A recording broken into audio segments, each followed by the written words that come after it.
ప్రియులారా, ఈ రోజున మనం బైబిల్ గ్రంథంలో నుండి ధ్యానించబోతున్నటువంటి అంశము యోనా గ్రంథము 3వ అధ్యాయము నుండి యోనా ప్రవక్త కాలంలో నినివే పట్టణము నాశనము కాకుండా కాపాడబడుటకు గల కారణాలను ధ్యానించబోతూ ఉన్నాం.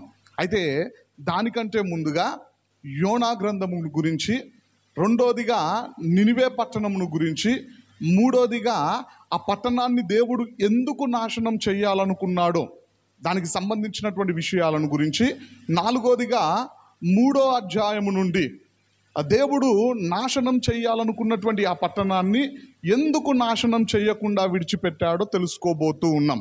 ముందుగా మనము యోనా గ్రంథం గురించి గనక ఆలోచన చేసినట్లయితే, యోనా గ్రంథంలో మొత్తం 4 అధ్యాయాలు ఉన్నాయండి. ఆ 4 అధ్యాయాల్లో కూడా మనం జాగ్రత్తగా గమనించినట్లయితే, మొదటి అధ్యాయంలో 17 వచనాలు, రెండో అధ్యాయంలో 10 వచనాలు, మూడో అధ్యాయంలో 10 వచనాలు, 4వ అధ్యాయంలో 11 వచనాలు. అంటే యోనా గ్రంథం మొత్తం కలిపితే 48 వచనాలు మాత్రమే ఉన్నాయి. అంటే చాలా చిన్న పుస్తకం ఇది. చూడండి, ఈ పుస్తకము నుండి దేవుడు మనకెన్నో పాఠాలు నేర్పించడానికి అవకాశం ఉన్నది. మనము ఈ 4 అధ్యాయాల్లో ఉన్నటువంటి విషయాల్ని కూడా త్వరగా ఆలోచన చేసినట్లయితే, మొదటి అధ్యాయంలో దేవుడు యోనా ప్రవక్తకు ప్రత్యక్షమై నినివే పట్టణానికి వెళ్ళి దానికి దుర్గతి కలగబోతుందని ప్రకటించమన్నాడు. అయితే యోనా ప్రవక్తకి నినివే పట్టణానికి వెళ్ళడం ఇష్టం లేదు.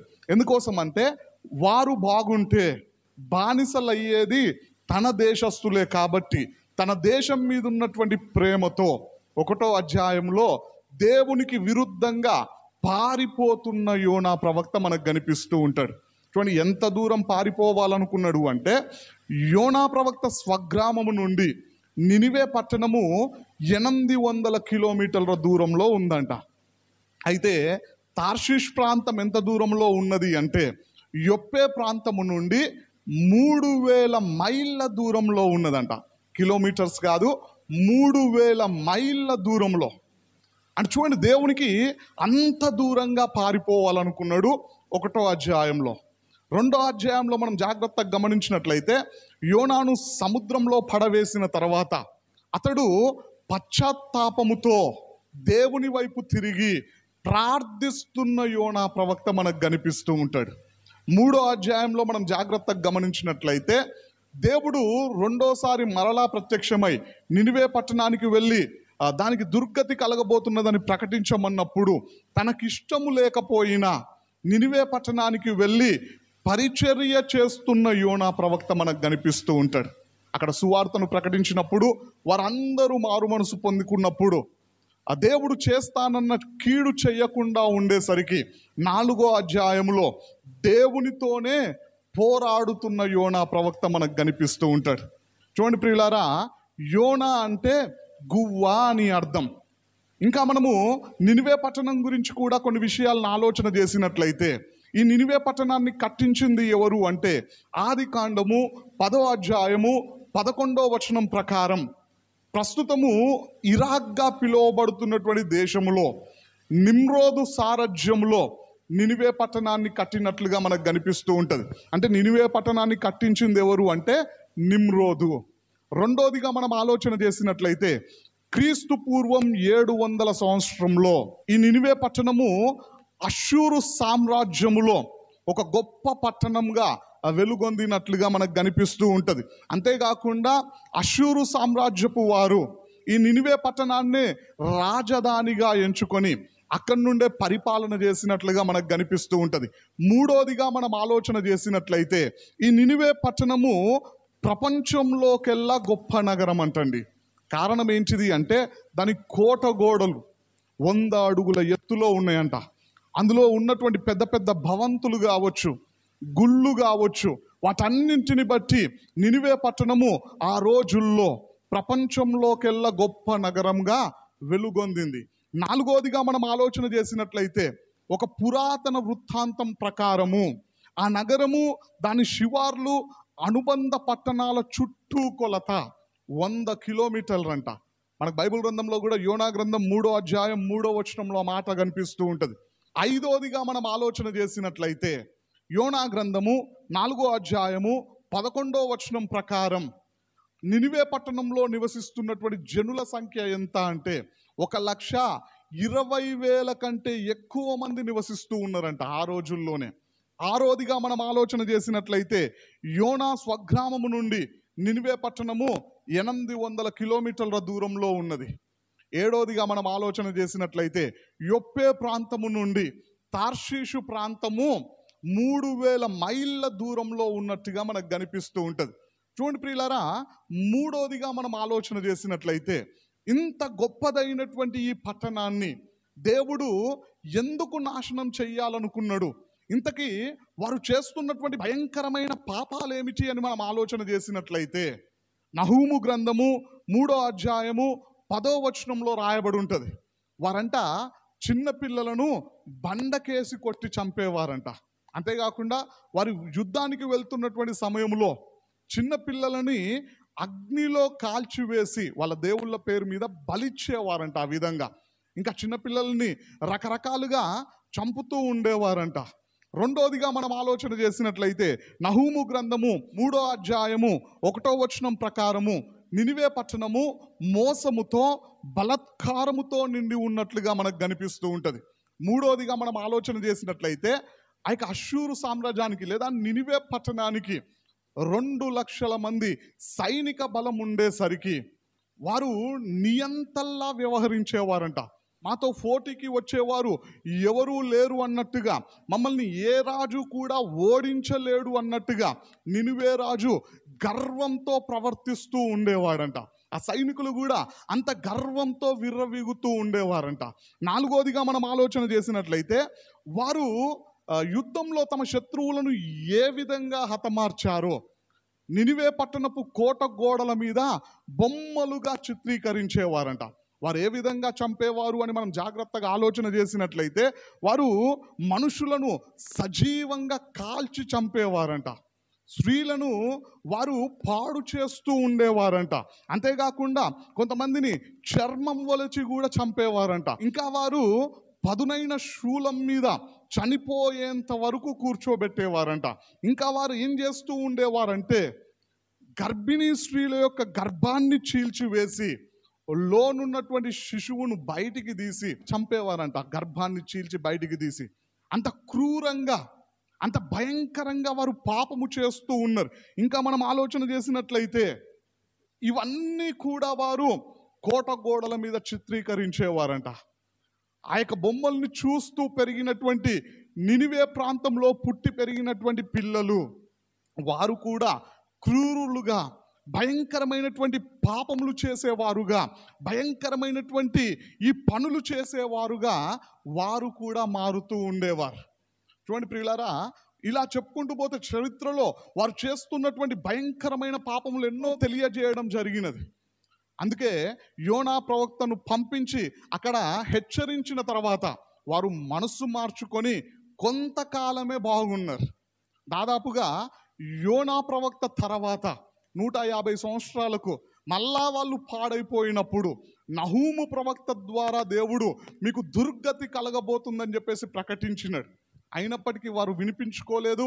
వారి బ్రతుకుల్ని మార్చుకోకుండా ఉండేసరికి దేవుడు నినివే పట్టణాన్ని మరి నాశనం చేసినట్టుగా మనకు కనిపిస్తూ ఉంటుంది.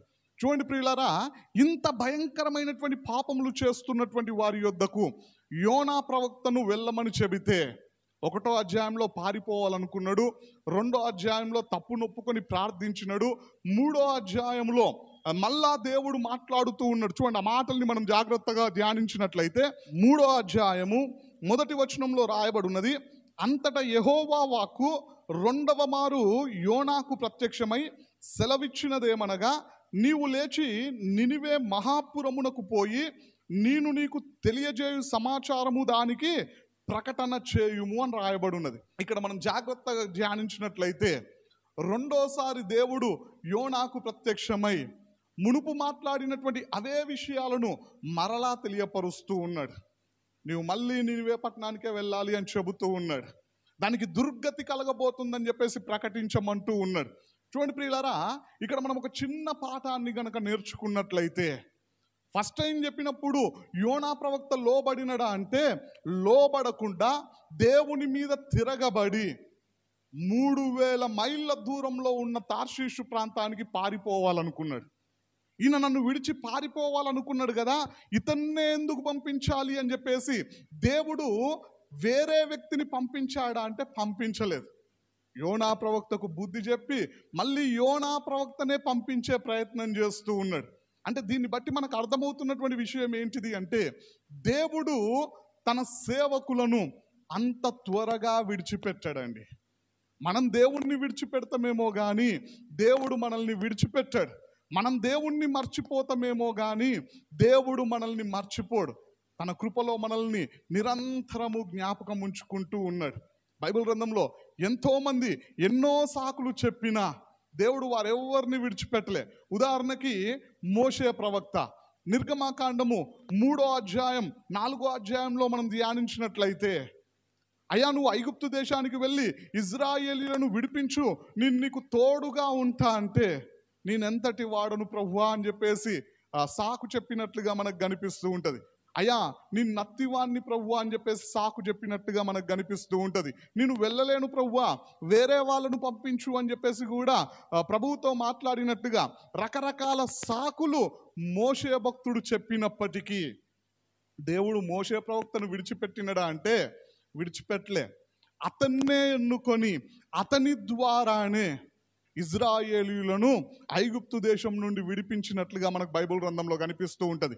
అంతేకాకుండా ఇర్మియా గ్రంథము 1వ అధ్యాయము 6వ వచనంలో మనం ధ్యానించినట్లయితే ఇర్మియా ప్రవక్త కూడా మాట్లాడుతూ ఉన్నాడు. ప్రభువా నేను బాలుణ్ణి అని చెప్పినప్పుడు ప్రభు అంటూ ఉన్నాడు, నీవు బాలుడవనవద్దు, నేను చెప్పు ప్రజలందరి యొద్దకు నువ్వు వెళ్ళాలా, నేను చెప్పమన్న సంగతులన్నింటినీ నీవు తెలియపరచాలి అని చెప్పినాడు.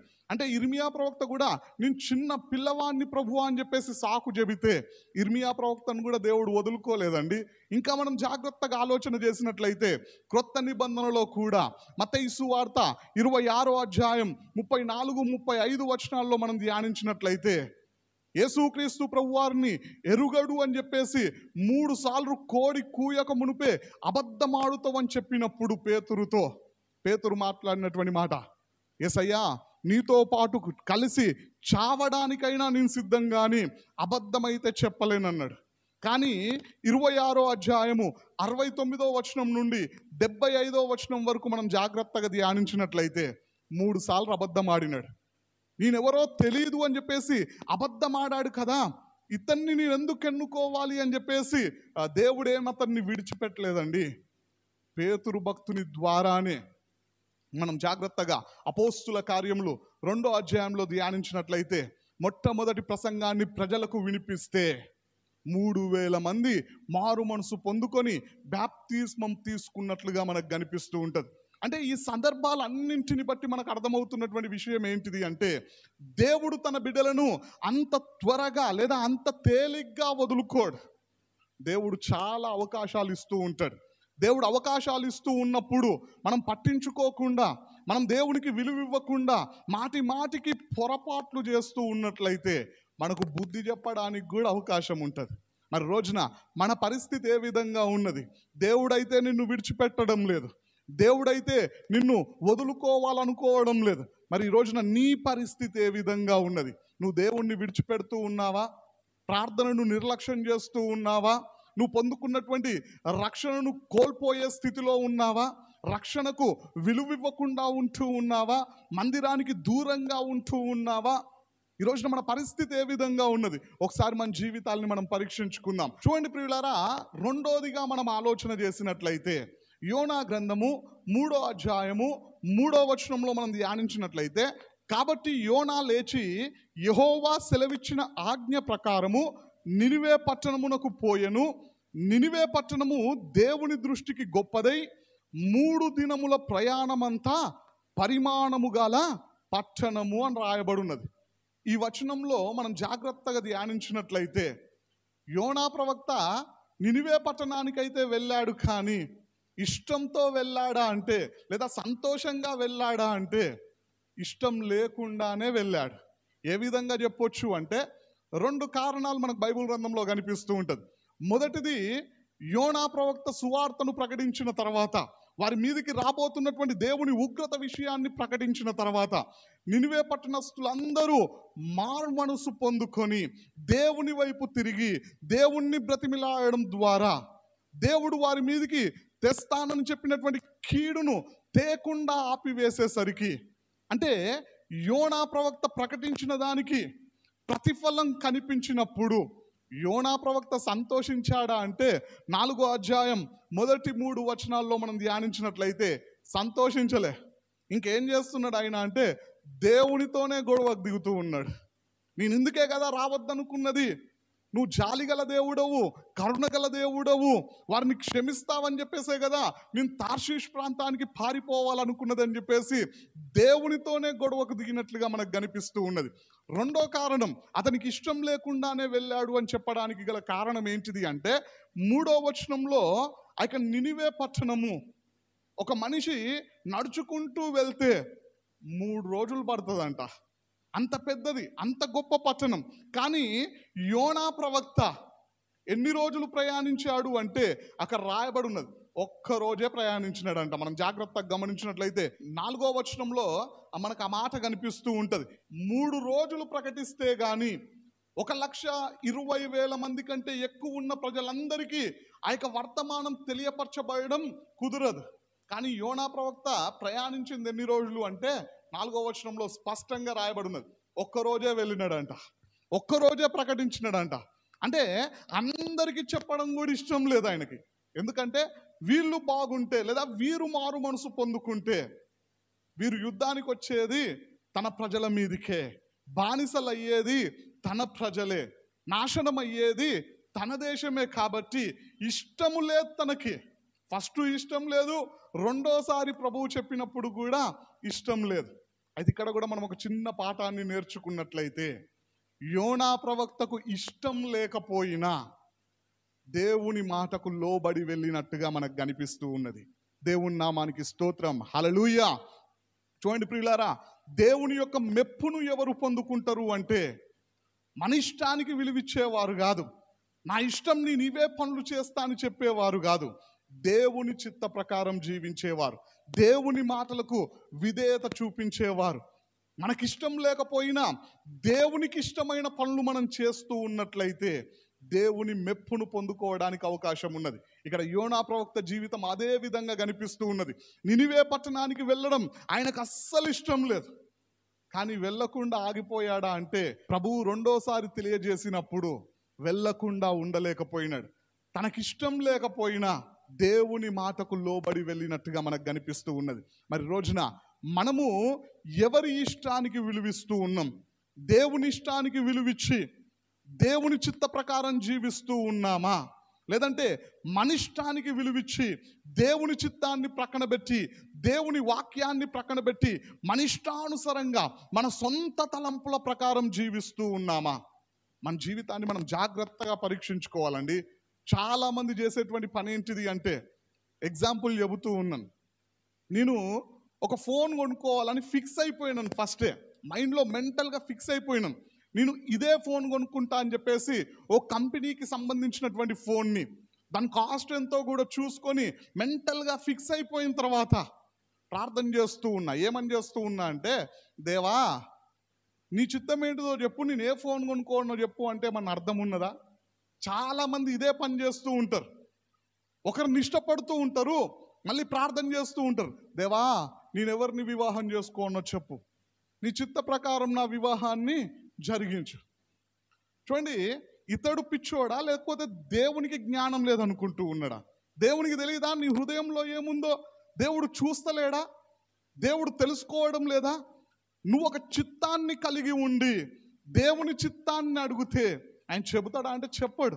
నీ చిత్తాన్ని ప్రక్కన పెట్టేసి దేవా నేను నీకు సంపూర్ణంగా లోబడుతా, అది వివాహ విషయంలో కావచ్చు, ఉద్యోగ విషయంలో కావచ్చు, సేవ విషయంలో కావచ్చు, కుటుంబ విషయంలో కావచ్చు, దశంభాగం విషయంలో కావచ్చు, మందిరానికి క్రమంగా వచ్చే విషయంలో కావచ్చు, పరిచర్య విషయంలో కావచ్చు, దేవా నిన్ను పని చేస్తా అని చెప్పేసి దేవుని చిత్తానికి విలువిస్తే దేవుడు మనల్ని వాడుకోవడానికి అవకాశం ఉంటుంది, దేవుడు మనల్ని మెచ్చుకోవడానికి అవకాశం ఉంటుంది, దేవుడు మనల్ని పరలోకానికి సిద్ధపరచడానికి అవకాశం ఉంటుంది. అలా కాదని చెప్పేసి మనమే ఒక సొంత చిత్తాన్ని పెట్టుకొని మైండ్లో మెంటల్గా ఫిక్స్ అయిపోయి దేవుణ్ణి అడగడం ద్వారా, గంటలు గంటలు ప్రార్థించడం ద్వారా ఉపయోగం అయితే ఉండదు. ఇక్కడ యోనా ప్రవక్త జీవితాన్ని మన ముందు పెట్టి దేవుడు నేర్పిస్తున్నటువంటి పాఠం అదే. యోనా ప్రవక్తకు ఇష్టమే లేదు నినివే పట్టణానికి వెళ్ళడం, అయినా ఆయన వెళ్ళిపోయినాడు. దేవుని చిత్తానికి అంత లోబడినాడు, దేవుని మాటకు అంత విలువిచ్చినాడు. మరి ఈ రోజున మన జీవితం ఏ విధంగా ఉన్నది? ఒకసారి మన జీవితాన్ని మనం పరీక్షించుకుందాం.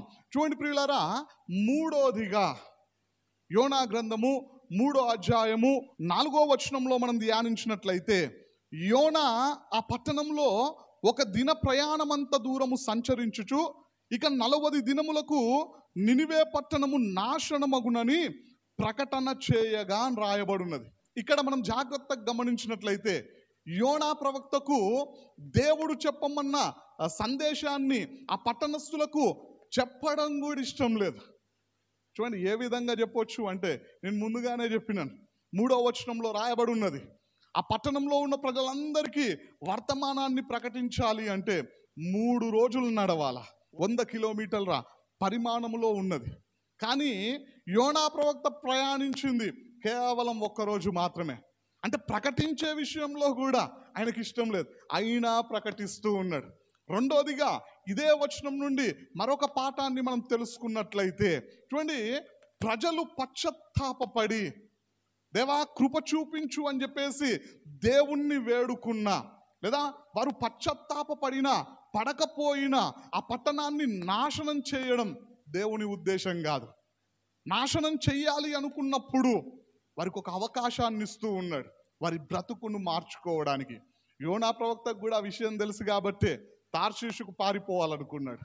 రెండోసారి వచ్చి ప్రకటించిన తర్వాత దేవుడు చేస్తానన్న కీడు చేయకుండా ఉండేసరికి అలిగి దేవునితో గొడవకు దిగినట్లుగా మనకు కనిపిస్తూ ఉంటుంది. ఈ రోజున మనం కూడా దేవునికి విరుద్ధమైన పనులు చేస్తూ ఉన్నప్పుడు, దేవునికి వ్యతిరేకంగా జీవిస్తూ ఉన్నప్పుడు మనల్ని కూడా దేవుడు హెచ్చరిస్తాడు. అది వాక్యం ద్వారా కావచ్చు, సేవకుల ద్వారా కావచ్చు, విశ్వాసుల ద్వారా కావచ్చు. ఏదో ఒక రకంగా నిన్ను హెచ్చరించినప్పుడు, నీకు బుద్ధి చెప్పినప్పుడు నువ్వు జ్ఞానం తెచ్చుకొని దేవుని వైపునకు తిరిగితే సరి. ఒకవేళ తిరగకుండా ఉన్నట్లయితే, ఇంకా నీ ఇష్టానికే విలువిస్తూ దేవుణ్ణి ప్రక్కన పెట్టేసినట్లయితే నష్టపోక తప్పదు. దేవుని ఉగ్రతకు మనం గురి కావలసినటువంటి పరిస్థితి ఏర్పడుతుంది. మరి రోజున మన పరిస్థితి ఏ విధంగా ఉన్నది? ఒకసారి మన జీవితాలను మనం పరీక్షించుకుందాం. చూడండి ప్రియులారా, 5వ వచనం నుండి మనం జాగ్రత్తగా ధ్యానించినట్లయితే, యోనా ప్రవక్తకు ఇష్టం లేకపోయినా దేవుడు చెప్పాడు అని చెప్పేసి వెళ్ళాడు. మొదటి వచనం 2వ వచనంలో మనం జాగ్రత్తగా గమనించినట్లయితే, దేవునికి తెలుసు ఎవరిని ఏ విధంగా ఉపయోగించుకోవాలో, ఎవరికి ఏ విధంగా చెబితే లోబడతారో. ప్రకటించడం కూడా ఇష్టం లేకపోయినా ప్రకటించినట్లుగా మనకు కనిపిస్తూ ఉంటుంది. యోనా ప్రవక్త దేవుని వాక్కును ప్రకటించిన తర్వాత 5వ వచనం నుండి వారు చేసిన పనులు మనకు కనిపిస్తూ ఉంటాయి. చూడండి ప్రియులారా, దేవుని ఉగ్రత వారి మీదికి రాకుండా, దేవుని కోపానికి వారు గురి కాకుండా, నినివే పట్టణము నాశనం కాకుండా కాపాడబడడానికి కారణాలు ఏమిటి అని మనం త్వరగా ధ్యానించినట్లయితే 5వ వచనంలో రాయబడి ఉన్నది, నినివే పట్టణపు వారు దేవుని యందు విశ్వాసముంచి అని రాయబడి ఉన్నది. దేవుని నామానికి స్తోత్రం, హల్లెలూయా. యోనా ప్రవక్త వెళ్ళి నినివే పట్టణంలో దేవుని వాక్కును ప్రకటించినప్పుడు, నినివే పట్టణంలో ఉన్న వారందరూ చేసినటువంటి ఒక అద్భుతమైన పని ఏమిటి అంటే దేవుని మీద విశ్వాసం ఉంచినారంట. ఇంతకీ నినివే పట్టణస్థులు ఎంత క్రూరులో, ఎంత భయంకరమైనటువంటి పాపములు చేస్తూ ఉన్నటువంటి వారో మనం ముందుగానే తెలుసుకున్నాం. చూడండి, అంత క్రూరత్వంలో జీవిస్తున్నటువంటి ప్రజలకు యోనా ప్రవక్త వెళ్ళి సువార్త ప్రకటించినప్పుడు వారు చేస్తున్నటువంటి పనులన్నింటినీ మానివేయడంతో పాటు దేవుని మీద విశ్వాసం ఉంచినట్లుగా మనకు కనిపిస్తూ ఉన్నది. మనం బైబిల్ గ్రంథంలో జాగ్రత్తగా గమనించినట్లయితే పాత నిబంధన కాలం అంతటిలో కూడా ఎక్కడా ఇలాంటి సంఘటన జరగలేదండి. రెండోదిగా మనం ఆలోచన చేసినట్లయితే ఈ నినివే పట్టణస్థులు ఎలాంటి వారు అంటే నిజ దేవుని గురించి తెలియనటువంటి, ఇతర దేవుళ్ళను దేవతలను కొలిచేవారుగా మనకు కనిపిస్తూ ఉన్నారు. దేవుని గురించి ఏమీ తెలియదు. కానీ యోనా ప్రవక్త వెళ్ళి అక్కడ దేవుని వాక్కును ప్రకటించినప్పుడు వారు దేవుని మీద విశ్వాసం ఉంచినట్లుగా మనకు కనిపిస్తూ ఉన్నది. వారి క్రూరత్వాన్ని విడిచిపెట్టినట్లుగా మనకు కనిపిస్తూ ఉన్నది. వారు చేస్తున్నటువంటి పాపపు పనులన్నింటినీ విడిచిపెట్టినట్లుగా మనకు కనిపిస్తూ ఉన్నది. క్రొత్త నిబంధనలో గలిలయ ప్రాంతంలో, యూదా ప్రాంతంలో కొన్ని పట్టణాలకు యేసుక్రీస్తు ప్రభువారు వెళ్ళి సువార్త చెప్పినా అక్కడ ఉన్నటువంటి వారు ఈ విధంగా మారలేదంట. ఆ మాటలు మనకు బైబిల్ గ్రంథంలో మత్తయి సువార్త 11వ అధ్యాయం 20వ వచనం నుండి 24వ వచనం వరకు, 12వ అధ్యాయం 41వ వచనంలో కనిపిస్తూ ఉంటుంది. కొరోజీనా ప్రాంతంలో కావచ్చు, బెస్తయిదా ప్రాంతంలో కావచ్చు, దేవుడు ఎన్నోసార్లు వెళ్ళి అక్కడ సువార్త ప్రకటించినా, దేవుడు ఎంతో మందిని స్వస్థపరిచిన ఆ పట్టణంలో ఉన్నటువంటి వారు దేవుని మీద విశ్వాసం ఉంచలే. కానీ యోనా ప్రవక్త వెళ్ళి దేవుని వాక్కును ప్రకటించినప్పుడు నినివే పట్టణస్థులు చేసినటువంటి మొట్టమొదటి పని ఏమిటి అంటే దేవుని యందు విశ్వాసం ఉంచినారంట. మనం బైబిల్ గ్రంథంలో జాగ్రత్తగా గమనించినట్లయితే రోమీయులకు రాసినటువంటి పత్రిక 5వ అధ్యాయం 1వ వచనంలో రాయబడి ఉంటుంది, మనము విశ్వాసము ద్వారానే నీతిమంతులముగా తీర్చబడుతూ ఉన్నాం. ఇక్కడ కూడా నినివే పట్టణస్థులు చేసినటువంటి పని అదే. వారు చేస్తున్నటువంటి పాపపు క్రియలన్నింటినీ ప్రక్కన పెట్టేసి వారు చేసినటువంటి మొట్టమొదటి పని దేవుని మీద ఆధారపడడం, దేవుణ్ణి నమ్మడం స్టార్ట్ చేసినారు. దేవుని మీద విశ్వాసం ఉంచినట్లుగా వాక్యంలో మనకు కనిపిస్తూ ఉన్నది. రెండోదిగా మనం ఆలోచన చేసినట్లయితే 5వ వచనంలోనే రాయబడిన చూడండి, ఉపవాస దినము చాటించి అని రాయబడి ఉన్నది. 8వ వచనం వరకు మనం ధ్యానించినట్లయితే ఆ దేశంలో ఉన్నటువంటి అల్పులేమి, గనులేమి, రాజు సహితము, ఆ మంత్రులతో పాటు రాజు సహితము ఉపవాసం ఉన్నట్లుగా మనకు కనిపిస్తూ ఉంటుంది. అంతేకాకుండా ఆ పట్టణంలో ఉన్నటువంటి గొర్రెలు కావచ్చు, పశువులు కావచ్చు, వాటన్నిటికీ కూడా మేత వేయకుండా, వాటన్నింటికి కూడా వాటర్ ఇవ్వకుండా అందరూ ఉపవాసం ఉన్నట్లుగా మనకు కనిపిస్తూ ఉంటుంది. చూడండి ప్రియులారా, ఉపవాసము ద్వారా అద్భుతాలు జరుగుతాయని మనందరికీ తెలుసు.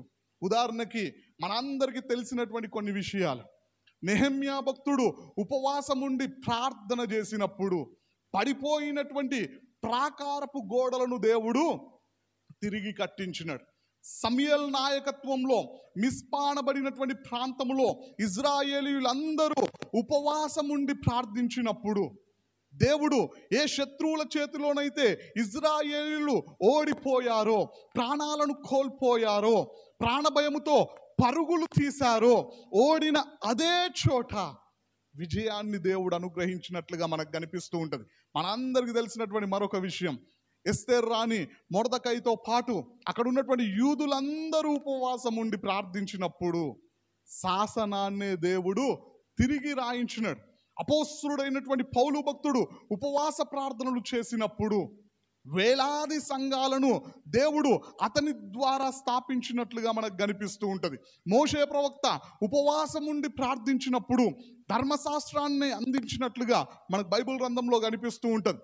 యేసుక్రీస్తు ప్రభువారు కూడా చెప్పినటువంటి మాట, ఈ విధమైనవి వదిలిపోవాలి అంటే అద్భుతాలు జరగాలి అంటే ఉపవాస ప్రార్థన వల్లనే సాధ్యమవుతుంది అని చెప్పేసి ప్రభువు చెప్పాడు.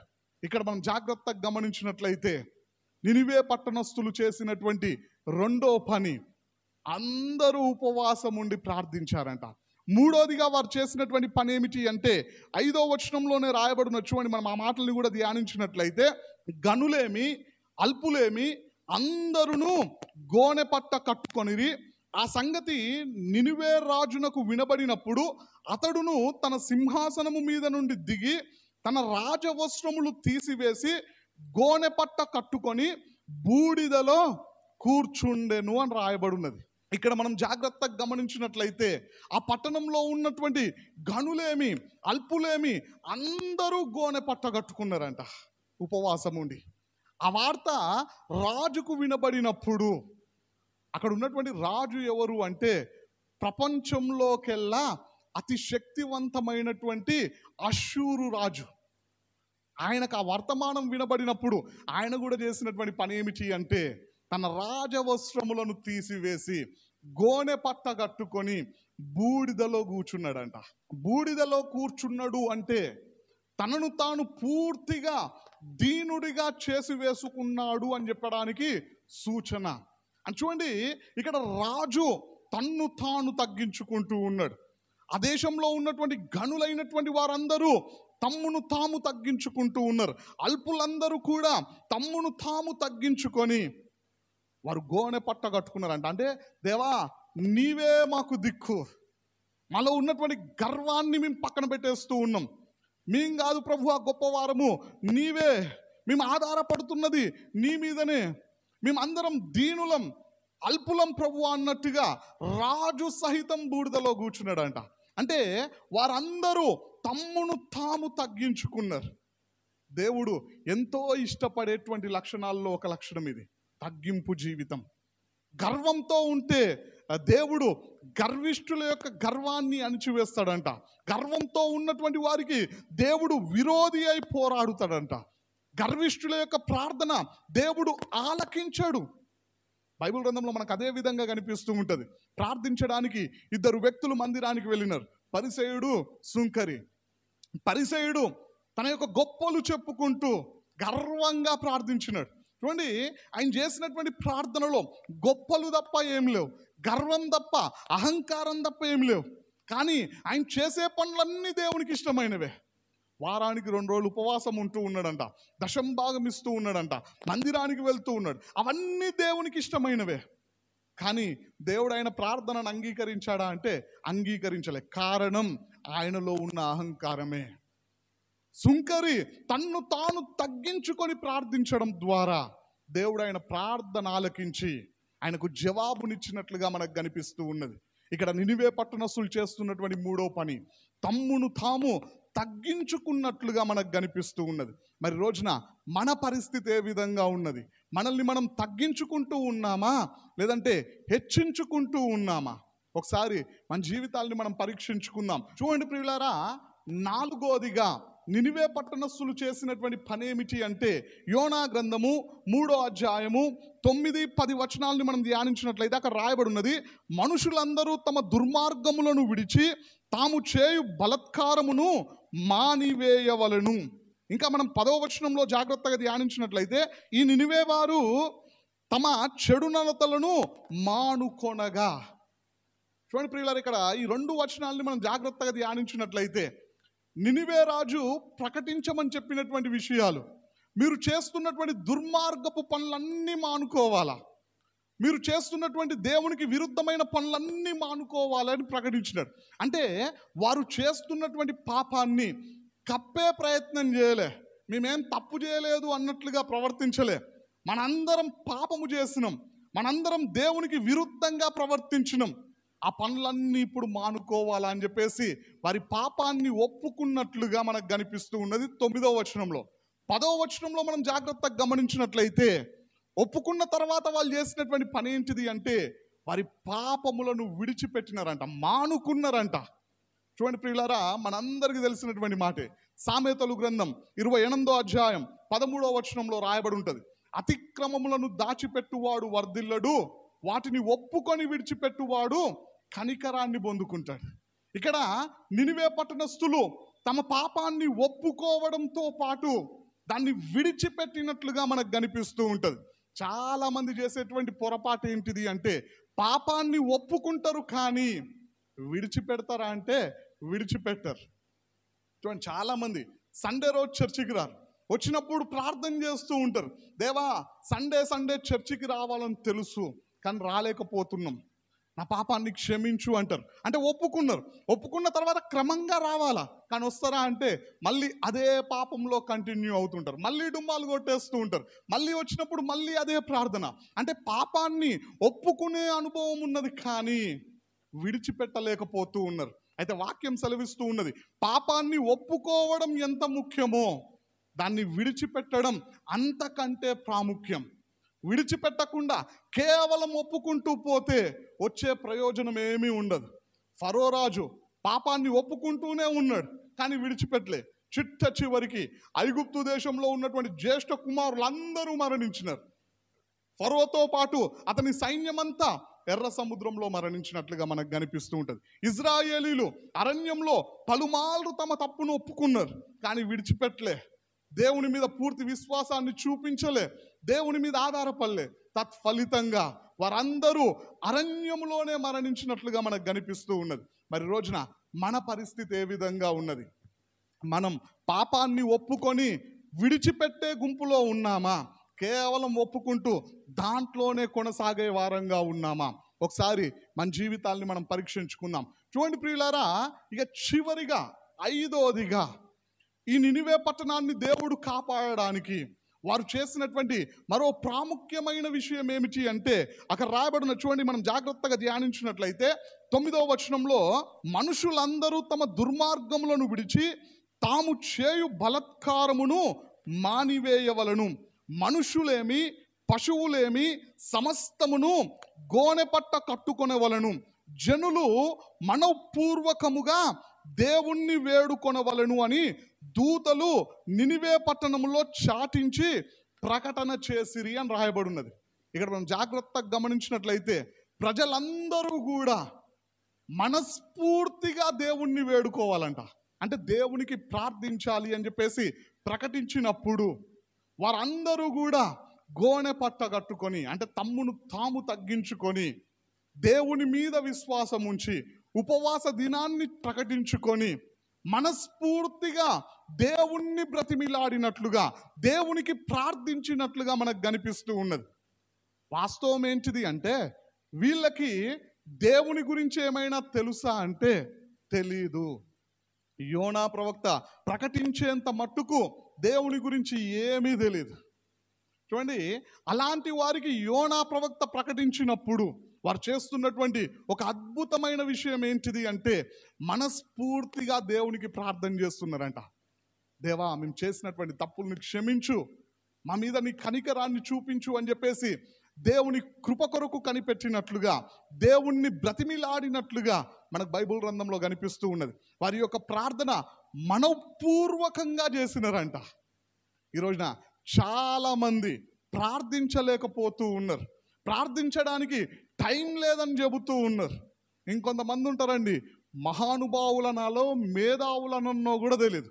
ఓ సందర్భంలో నేను ఒక సిస్టర్ వాళ్ళ ఇంటికి వెళ్ళినప్పుడు, అస్టరు ఆరాధన ఛానల్లో లేదంటే శుభవార్త ఛానల్లో చూస్తూ ఉన్నది. అందులో చూస్తూ ఏదో రాసుకుంటూ ఉన్నది. నేను అనుకున్న బైబిల్ రిఫరెన్స్ ఏమన్నా చెప్పారేమో, అది రాసుకుంటుందేమో అస్టర్ అనుకున్నా. కానీ ఆ బుక్ తీసుకొని చూసిన, అందులో ఏమున్నాయంటే ఆ బుక్ మొత్తం ఫోన్ నంబర్సే. నేను అస్టర్ని అడిగిన, అస్టర్ ఈ ఫోన్ నంబర్స్ అన్నీ ఎవరివి అంటే, పెద్ద పెద్ద పాస్టర్లు రేయంట. మరి ఏం చేస్తావు అస్టర్ ఈ ఫోన్ నంబర్స్ తోటి అంటే, రోజు వాళ్ళందరికీ ఫోన్లు చేసి ప్రార్థన చేపించుకుంటుందంట. ప్రార్థన చేసుకోదామే ఏం చేస్తుందంటే అందరితో ప్రార్థన చేపించుకుంటుందంట. చూడండి, ఆమె చర్చికి వెళ్తుంది, బ్యాప్తిస్మం కూడా తీసుకున్నది. మన చర్చికి రాదండి, ఆమె వేరే చర్చికి వెళ్తూ ఉంటుంది దర్గా దగ్గర. అంటే చర్చికి వెళ్తుంది, బ్యాప్తిస్మం తీసుకున్నది, బల్లలో పాలు పొందుతూ ఉన్నది. కానీ ఆమెకి లేని అనుభవం ఏంటిది అంటే, ప్రార్థించే అనుభవం లేదు. ఏం అలవాటు ఉందో తెలుసా? ఇతరులతో మాత్రమే ప్రార్థన చేయించుకుంటుంది. ఆరాధన ఛానల్లో వచ్చే నంబర్స్ అన్నీ రాసుకుంటుంది, అందరికీ ఫోన్లు చేసుకుంటా మా కోసం ప్రార్థన చేయండి, మా కోసం ప్రార్థన చేయండి, మా కోసం ప్రార్థన చేయండి అని చెప్పేసి అందరితో ప్రార్థన చేయించుకుంటుంది. కానీ ఆమె చేసుకోదు. చూడండి, చాలామంది ఈ రోజున అలాంటి వారే ఉంటారు. ఇతరులతో ప్రార్థన చేయించుకుంటారు, కానీ వారు స్వంతంగా ప్రార్థించలేని స్థితిలో ఉంటారు. కొంతమంది చెబుతూ ఉంటారు, మాకు ప్రార్థించడం రాదండి అంటారు. నినివే పట్టణస్తులకు ఎట్లొచ్చింది? యోనా ప్రవక్త నినివే పట్టణంలో ప్రకటించినప్పుడు ఆ ప్లేస్లో కనుక ఇలాంటి వాళ్ళు ఉంటే వాళ్ళు చేసే పని ఏంటిది అంటే, యోనా ప్రవక్త దగ్గరికి పరిగెత్తాలి. అసలు అయ్యా, నువ్వు ప్రకటించినావు కదా, మాకు బుద్ధి వచ్చింది, మా గురించి ప్రార్థన చేయనాలా. గారడివాడైన సీమోనికి బుద్ధి చెప్పినప్పుడు ఆయన చెప్పినటువంటి మాట అదే, నా తప్పును ఒప్పుకుంటా, నేను ఇంకా దేవునికి లోబడుతా అని చెప్పలే. అలాంటివేవి నా మీదకి రాకుండా మీరే ప్రార్థన చేయండి అంటాడు. ఎంత దుర్మార్గుడో చూడండి. ఆయన ప్రార్థన చేయడంట, ఆయన కోసం వేరే వాళ్ళే అన్నట. నాకు కడుపు నొప్పి లేస్తే ట్యాబ్లెట్ నేనే వేసుకోవాలా? డాక్టర్ కేవలం చెబుతాడు ఏ టైంకి వేసుకోవాలా, ఎప్పుడు వేసుకోవాలా, భోజనం చేసిన తర్వాత వేసుకోవన్నా, భోజనం చెయ్యకముందు వేసుకోవన్నా, ఏ టాబ్లెట్ వేసుకోవన్నో డాక్టర్ చెప్తాడు. అది వేసుకోవాల్సింది నేనే. ఇప్పుడు ప్రాబ్లం నాకుంటే ఎవరితో ప్రార్థన చేయించుకోవాలంటే కనిపించిన వాళ్ళందరితో కాదు, పెద్ద పెద్ద సేవకులతో కాదు, ఇతరుల మీద ఆధారపడడం తప్పు కాదు, వారితో ఒకసారి ప్రార్థన చేయించుకోవడం తప్పు కాదు. అయితే ఓన్లీ వారితోనే ప్రార్థన చేయించుకొని ఆగిపోవడం తప్పు. ప్రార్థనా జీవితం నీకు లేకపోవడం తప్పు. దేవుడు అలాంటి వారిని ఒప్పుకోడండి. నువ్వు దేవునితో సమయం గడపాలా, దేవునితో నీవు మాట్లాడాలా, నీతో దేవుడు మాట్లాడతాడు వాక్యము ద్వారా. నువ్వు దేవునితో మాట్లాడకుండా నీ గురించి ఎవరెవరితోనో మాట్లాడిపిస్తే ఎన్ని రోజులు నడిపిస్తావు ఆ విధంగా? ఎన్ని సంవత్సరాలు గడవాలి ఆ విధంగా? ఈ రోజున మన పరిస్థితి ఏ విధంగా ఉన్నది? నినివే పట్టణస్థులు ఆ విధమైనటువంటి పని చేయలే. యోనా ప్రవక్త దగ్గరికి వెళ్ళి మా కోసం ప్రార్థించయ్యా అని చెప్పేసి ప్రాధేయపడలే. వాళ్ళే మనఃపూర్వకముగా వారు దేవునికి ప్రార్థించినట్లుగా మనకు కనిపిస్తూ ఉన్నది. మరి రోజున మన జీవితం ఏ విధంగా ఉన్నది? మనం ఇతరుల మీద ఆధారపడుతూ ఉన్నామా, దేవుని మీద ఆధారపడుతూ ఉన్నామా? మనం ప్రార్థించే వారముగా, ప్రార్థనా పరులంగా, ప్రార్థనకు సమయాన్ని కేటాయించుకునే వారంగా ఉన్నామా, ఇతరులతో మాత్రమే ప్రార్థన చేయించుకునే వారంగా ఉన్నామా? క్రొత్త వాళ్ళు ప్రార్థన చేయించుకున్నారంటే అర్థం ఉన్నది. నువ్వు మందిరానికి వచ్చి ఇన్ని సంవత్సరాలు అవుతూ ఉంటే, బ్యాప్తిస్మం తీసుకున్న తర్వాత, ప్రభు బల్లలో పాలు పొందుతున్న తర్వాత నువ్వు ప్రార్థన చేయించుకోవడంగా దేవుడు కోరుతున్నది. నువ్వు వెళ్ళి ఇతరులకు ప్రార్థన చేయాలా? యేసుక్రీస్తు ప్రభు వారు చెప్పినటువంటి మాట అదే. మీరు వెళ్ళి సమస్త జనులను శిష్యులనుగా చేయమన్నాడు. శిష్యులు ఏం చేయాలంటే గురువు చేసినటువంటి పనే. గురువు అందరికీ ప్రార్థన చేసినాడు యేసుక్రీస్తు ప్రభు వారు. ఇప్పుడు శిష్యులు ఏం చేయాలంటే వాళ్ళు ప్రార్థన చేస్తూ ఉన్నారు. ఇప్పుడు వారి దగ్గరకు వచ్చినటువంటి విశ్వాసులు ఏం చేయాలంటే వారు వెళ్ళి ఇతరులకు ప్రార్థన చేయాలా? కానీ ఇప్పుడు ఉన్నటువంటి విశ్వాసులు ఏం చేస్తున్నారంటే వీళ్ళే ఇంకా ప్రార్థన చేపించుకునే స్థాయిలోనే ఆగిపోయినారు. ఆ స్థాయిలో నువ్వు ఉన్నవా? నినివే పట్టణస్థులను చూసి జ్ఞానం తెచ్చుకో, బుద్ధి తెచ్చుకో. వాళ్ళు యోనా ప్రవక్త దగ్గరికి పరిగెత్తలే, వాళ్ళే మనస్ఫూర్తిగా ప్రార్థన చేసినారంట. మరి రోజున మన పరిస్థితి ఏ విధంగా ఉన్నది? దేవునితో గడిపే అనుభవం మనకున్నదా? ప్రార్థనా జీవితం మనకున్నదా? దేవునితో మాట్లాడడానికి సమయాన్ని కేటాయించుకునే జీవితం మనకున్నదా? ఒకసారి మన జీవితాల్ని మనం పరీక్షించుకుందాం. చూడండి ప్రియులారా, వారు దేవుని మీద విశ్వాసం ఉంచి ఉపవాస దినాన్ని ప్రకటించుకొని, అంతేకాకుండా వారు తమ్మును తాము తగ్గించుకొని, నాలుగోదిగా వారు చేస్తున్నటువంటి పాపములను ఒప్పుకొని వాటిని పూర్తిగా విడిచిపెట్టి మనస్ఫూర్తిగా దేవునికి ప్రార్థన చేయడం ద్వారా 10వ వచనంలో రాయబడి ఉంటుంది, దేవుడు వారికి చేస్తానన్న కీడు చెయ్యకుండా ఆపివేశాడంట. దేవుని నామానికి స్తోత్రం, హల్లెలూయా. ఈ రోజున దేవుని సహాయాన్ని మనం పొందుకోవాలంటే, ప్రాముఖ్యంగా పరలోకానికి మనం సిద్ధపడాలి అంటే, రాబోతున్నటువంటి ఉగ్రత, ఆ నరకము నుండి మనం తప్పించబడాలి అంటే ఈ 5 లక్షణాలు మనలో ఉండాలా. దేవుని మీద మనం విశ్వాసం ఉంచాలా. మరి రోజున మనం దేవుని మీద విశ్వాసం ఉంచుతూ ఉన్నామా? రెండోదిగా మనందరం కూడా ఉపవాస ప్రార్థనలో పాల్గొంటూ ఉన్నామా? ఉపవాసం ఉండి ప్రార్థించే అనుభవం మనకున్నదా? ఒకసారి మన జీవితాన్ని మనం పరీక్షించుకుందాం. మూడోదిగా మనల్ని మనం తగ్గించుకుంటూ ఉన్నామా, హెచ్చించుకుంటూ ఉన్నామా? నిన్ను నీవు హెచ్చించుకుంటే దేవుడే నిన్ను తగ్గిస్తాడు. నిన్ను నీవు తగ్గించుకోవాలి అని చెప్పేసి దేవుడు కోరుకుంటూ ఉన్నాడు. మరి మన జీవితం ఏ విధంగా ఉన్నది? నాలుగోదిగా మన పాపములను ఒప్పుకొని విడిచిపెట్టే వారంగా మనం ఉన్నామా, లేదంటే ఒప్పుకొని అందులోనే కొనసాగే వారంగా ఉన్నామా? ఒకసారి మన జీవితాన్ని మనం పరీక్షించుకుందాం. ఇక చివరిగా ఐదోదిగా మనఃపూర్వకముగా ప్రార్థించే అనుభవంలో మనం ఉన్నామా? ఒకసారి మన జీవితాన్ని మనం పరీక్షించుకుందాం. ఈ 5 పనులు చేసినప్పుడు దేవుడు వారి మీదికి తీసుకొని వస్తానన్న కీడును తేకుండా ఆపివేశాడంట. అయితే యోనా ప్రవక్త కాలం తర్వాత 150 సంవత్సరాలకి మళ్ళీ చెడిపోయినారు. మళ్ళీ ఇలాంటి దుర్మార్గమైన పనులే చేయడం ప్రారంభించినారు. అప్పుడు దేవుడు నహూము ప్రవక్త ద్వారా మళ్ళీ వారిని హెచ్చరించినాడు. వారి మీదికి ఉగ్రత రాబోతున్నది అని ప్రకటించినప్పుడు వారు తమ మనస్సు మార్చుకోలే, వారి బుద్ధిని మార్చుకోలే, వారి పాపాన్ని విడిచిపెట్టలే. దేవుని వైపు తిరగకుండా ఉన్నందుకు ఆ పట్టణంలో ఉన్న వారందరూ నశించిపోయినట్లుగా మనకు కనిపిస్తూ ఉంటుంది చరిత్రలో.